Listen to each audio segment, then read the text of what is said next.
fluently, she can still say so much with so few words. She will definitely be missed. Guys, back to you.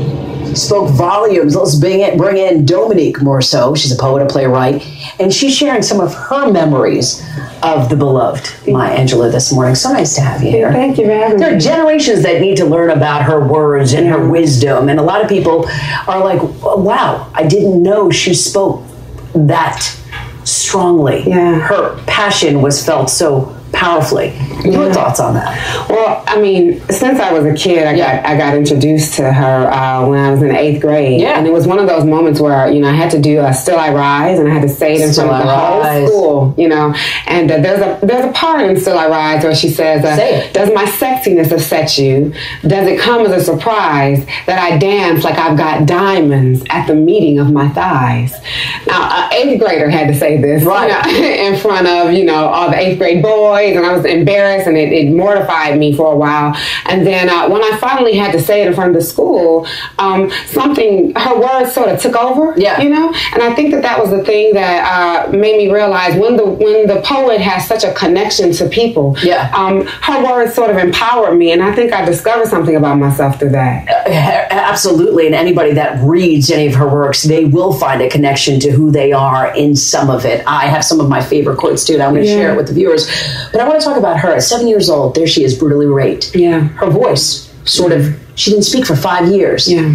And then when she spoke the greatness, her mother giving her the power to be exceptional, to speak again. And when she spoke, boy, did the world listen. Yeah. She was a conductor. She was a calypso artist. She had so many lives. She was a single mother. Yeah. She was an activist. I could go on and on and on as to who she was. When she spoke at the inauguration of President Clinton in 1993, the words that she spoke on that beautiful morning, do you think that the generations and her words will live on as one of the greatest poets of our time in America? Oh, absolutely. I mean, she carried herself like a presidential poet. Yeah, she did. You know, I mean, she shook hands and was invited to many White House of many presidents. Yes. You know, not just this current administration. And I think that I know that schools are going to probably start teaching her even more now than they were. But she just her work transcends time. You know, I can pick up a poem that I read when I was in 8th grade, and it still speaks to me right now. I mean, let's talk about this. These are some of my favorites, because I told you a teacher of mine gave me a book of all of her books when I graduated, and this is some of mine. She says, my mission in life is not merely to survive, but to thrive, and to do so with some passion, some compassion, some humor,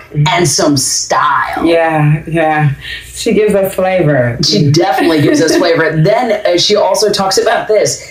You are the sum total of everything you've ever seen, heard, eaten, smelled, been told, forgot. It's all there. Everything influences each of us. And because of that, I try to make sure that my experiences are positive. That's awesome. Is that loaded? Oh, man, and then here's another one. This is something.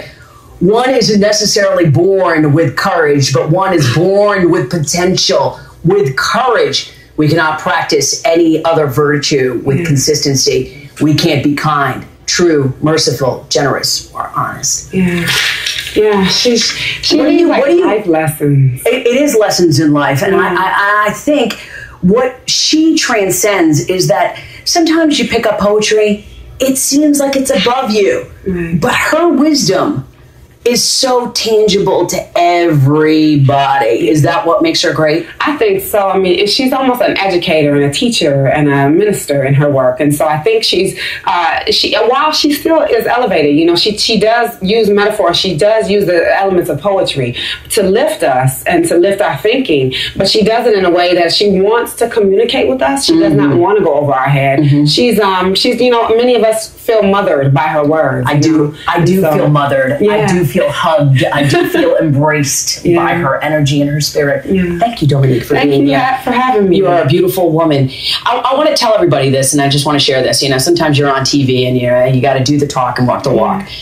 But she says something to me that forever touched my soul, especially in what I do today. She says, I've learned that people will forget what you said. People will forget what you did. But people will never forget how you made them feel.